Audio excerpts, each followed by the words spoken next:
mikolo tosekanaki na mosolo ya mboka Kongo ekoki tofungwani miso lelo tomoni bozoba nyonso tosali mpo ya kobongisa Kongo Avenir ebongi tosala moto nyonso ata mwana Kongo ya mosolo mpembe ya nzoku Kongo ya bwanya kasa ya mbila Kongo ya makasi moto ya nkoi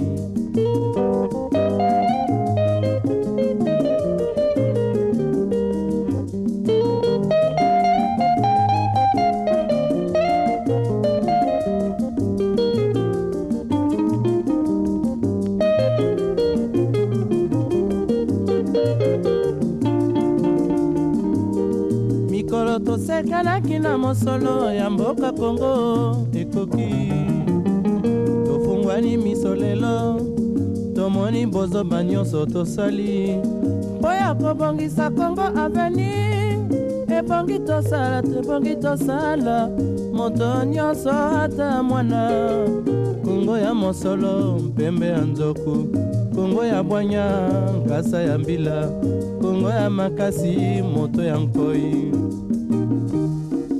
Kongo nde mboka Kongo mboka ya bankoko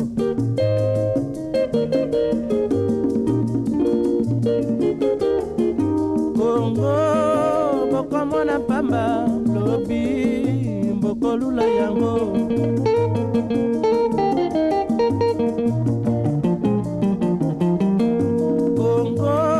Kongo ya Afrika Kongo mboka ya kitoko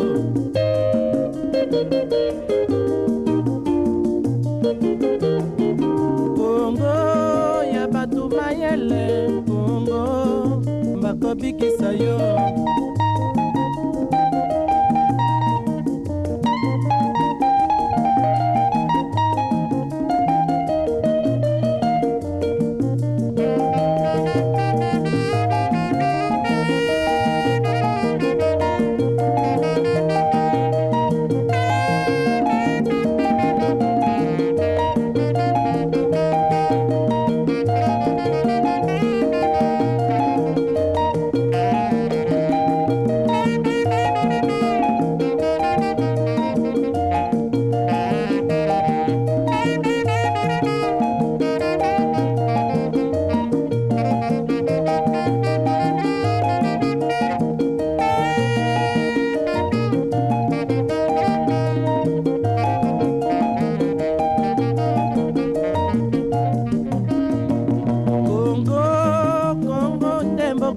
Kongo mboka ya bankoko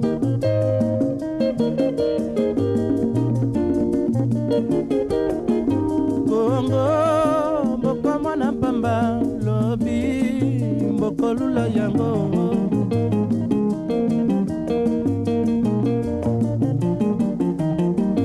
Kongo bana bazali koyekola Kongo bakobikisa yo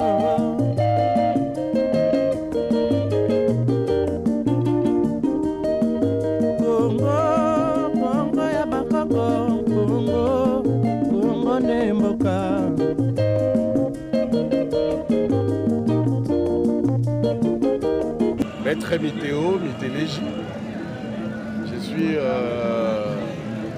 le président élu du congrès du parti politique Alliance des démocrates pour le développement du Congo, ADD en sigle. Congrès qui se tient à Kikwit depuis le 7 août de ce mois et qui prend fin aujourd'hui le 9 août. Modestie oblige, il serait souhaitable que ce soit quelqu'un d'autre, notamment les personnalités qui ont été invitées, qui puissent donner ses points de vue, qui puissent donner l'appréciation. Mais l'appréciation que nous faisons de nous-mêmes, de nos propres travaux, c'est que c'est une véritable réussite, c'est un succès. De par les échos qui nous parviennent, des invités que nous avons reçus, des pays, de membres des partis sympathisants, des membres des partis amis. je crois que l'impression est très bonne, c'est une véritable réussite. Pour des raisons pratiques. D'abord, il faut commencer par dire que c'est pour la première fois qu'à Kikwit il se tient un congrès d'un parti politique. Nous sommes donc le premier, nous sommes leaders et nous avons estimé que pour des raisons de facilitation, Kikwit étant le centre, pour des raisons de facilitation pour accéder au lieu du congrès, au site du congrès, parce qu'il y a des gens qui devront venir du Kasaï, des gens qui devront venir de Kinshasa, et le Kwilu étant le principal fief électoral, si vous voulez, de l'ADD, il est important. Nous avons estimé qu'il était très important et plus sage de pouvoir tenir ce congrès.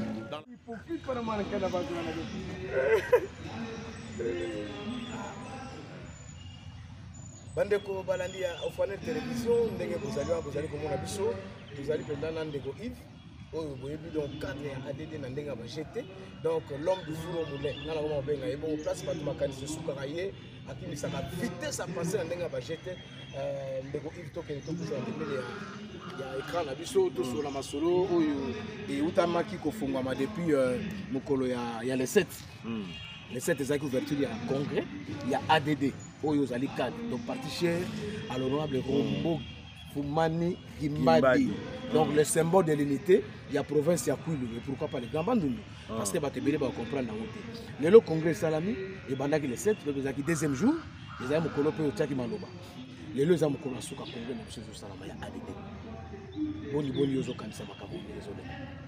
En tout cas, na bandina na okumisa nzambe parce que yende mokelami ya nyonso. Donc to bandaki bien, lelo to komi jour asuka to esengeli to pesa ye kaka lokumu na ye.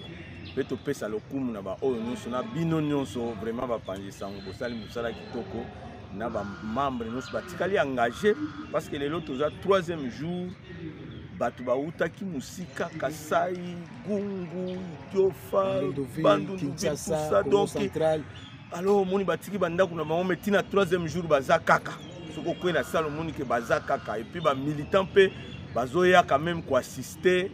En tout cas tozali vraiment satisfait et tozali na esengo mingi lelo 3e jour tozo clôturer ba travaux ya ba télé tikalaki mibale. Et na simana yango toko adopté ba résolution nyonso tozui awa na simana yango président akosala discours na ya clôture et na simana yango na pourquoi comme to lembi tozali pe batu toko kende quelque part to vanda to bina pe mwanda si parce que moté chauffeur quand même et c'est ya parti voilà Yves Kuzumba donc on a bien comme mon ingénieur congrès yango ici les deux amokona suka to ba yosi la lelo pour nani kasi salama ke ba parti politique ebele ya baimboka bazwa likanisi wana kosala pe congrès ya monene boite parce que oyo pe elekeli biso parce que tokutana na politicien mosusu que je cache les noms abike ba congrès ça mana que ça 20-30 personnes et bimi ka bongo bato déclarer congrès mais oyo pena ya ADD oyo eza pena nini donc na sima nango qu'est-ce que vous cachez là. En tout cas na landaki pe ndeko politicien wana en tout cas na féliciter honnêteté scientifique naï. Parce qu'il est reconnaissant. C'est ça les congrès. C'est ce qu'on appelle les congrès. Donc, congrès ezali et ça le makande ndenge ça le miboye. Donc, biso tozali lokola école. Donc, ADD maintenant ezali école politique. Politique ezali ko senga pe beaucoup plus de moralité, de rationalité. Yango mutu et ça la rappelle que l'obiso qui besoin pouvoir de diriger yango malamu parce que ceux qui déjà parti politique ils ont respecté mais bien qu'on a yango té pour les aller na statut c'est que parti politique on a té eu pouvoir et que la kaka ko sala kulu dimba alors biso ba jeune surtout oh tozana parti tozana esengo mingi parce que tozali mo panzi ya kulutu honorable Rombo Fumani tobengi les doyens les symboles de l'unité pour le Kwilu les doyens biso tozali ba disciples asa ko la kisa biso nzela c'est que biso lobby toko sala kaka ndenge ala kisi biso boy ba congrès papa journaliste nazali mutu o na tamboli na vani mingi na Kinshasa nazalaka toujours na bino ba panzisango congrès ndenge na yebelaki yango ezalaka boyaki na 9h quelques minutes ba lekisi liste de présence konza parti aya tangi discours ba publier et si les leki na ba radio ba salaki congrès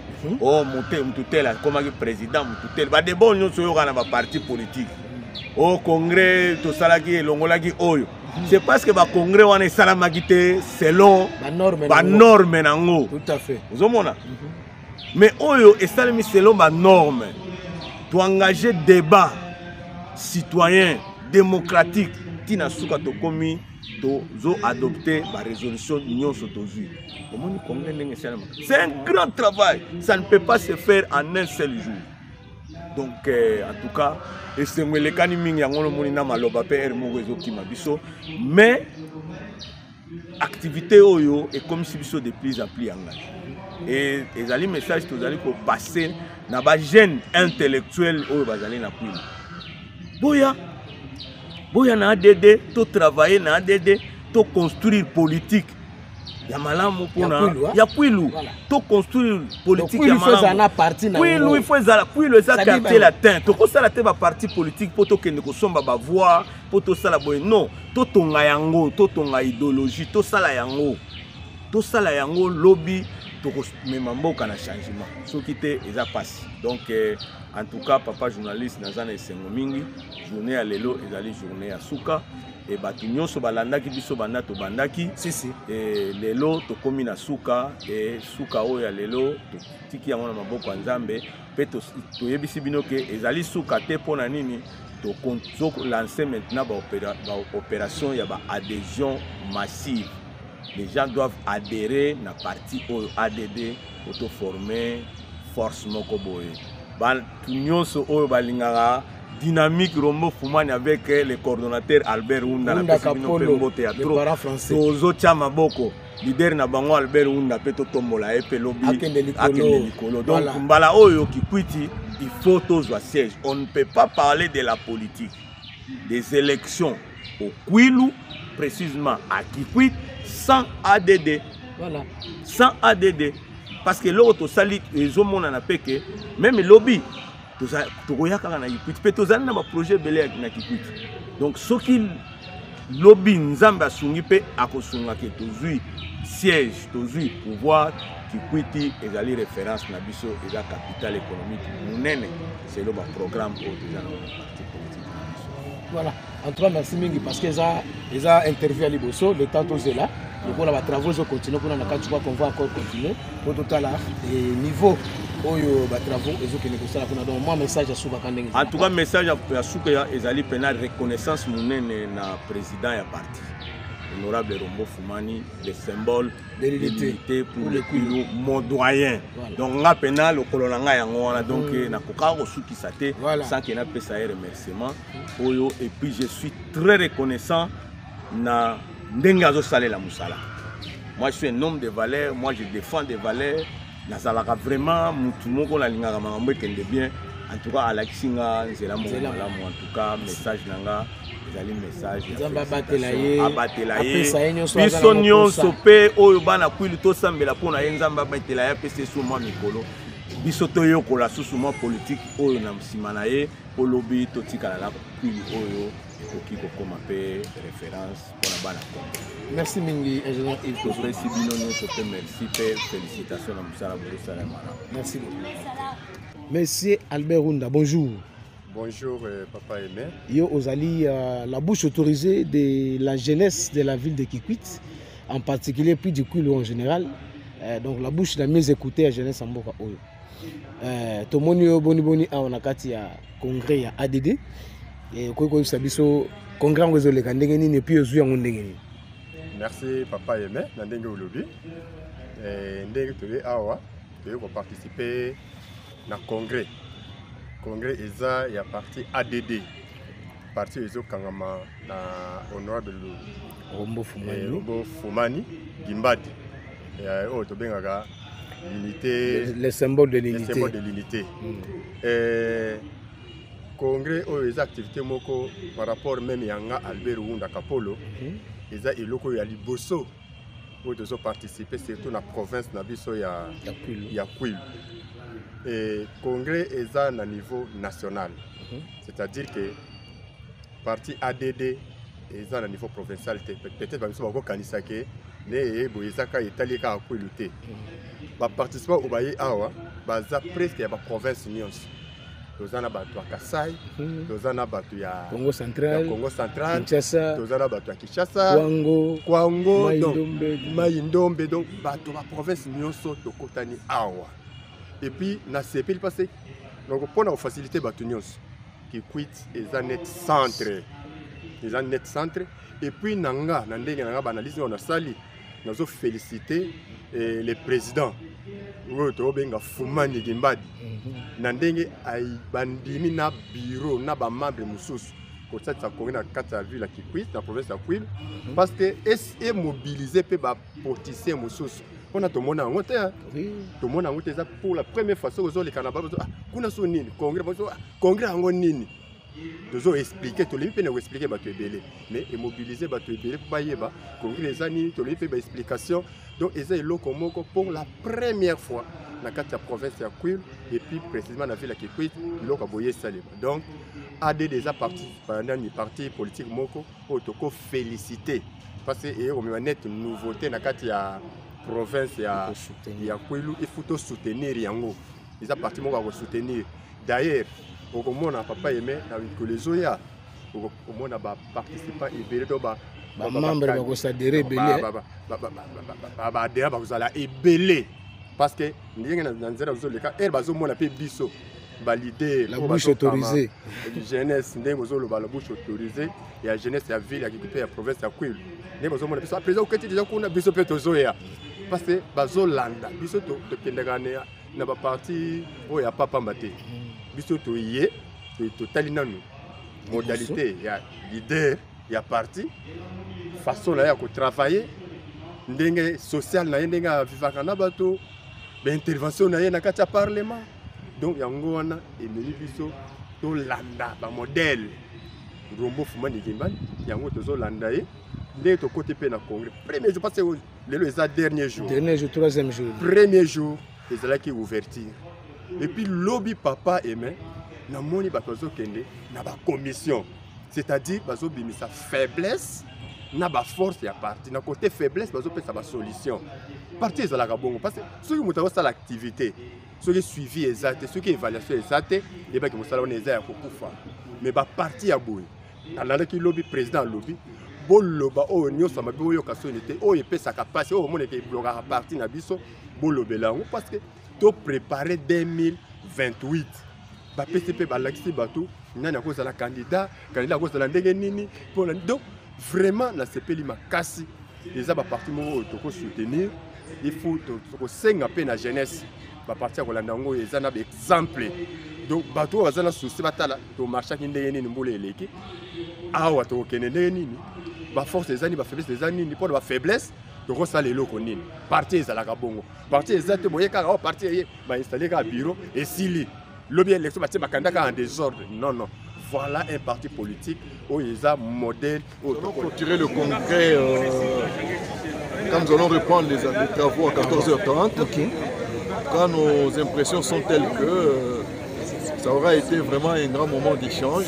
Et le congrès étant l'organe suprême de notre parti ADD, nous avons été contents de voir d'abord une grande participation des membres et des militants et nous sommes heureux des échanges qui ont eu lieu qui vont nous permettre, n'est-ce pas, de prendre un nouveau départ pour améliorer le fonctionnement de notre parti politique ADD.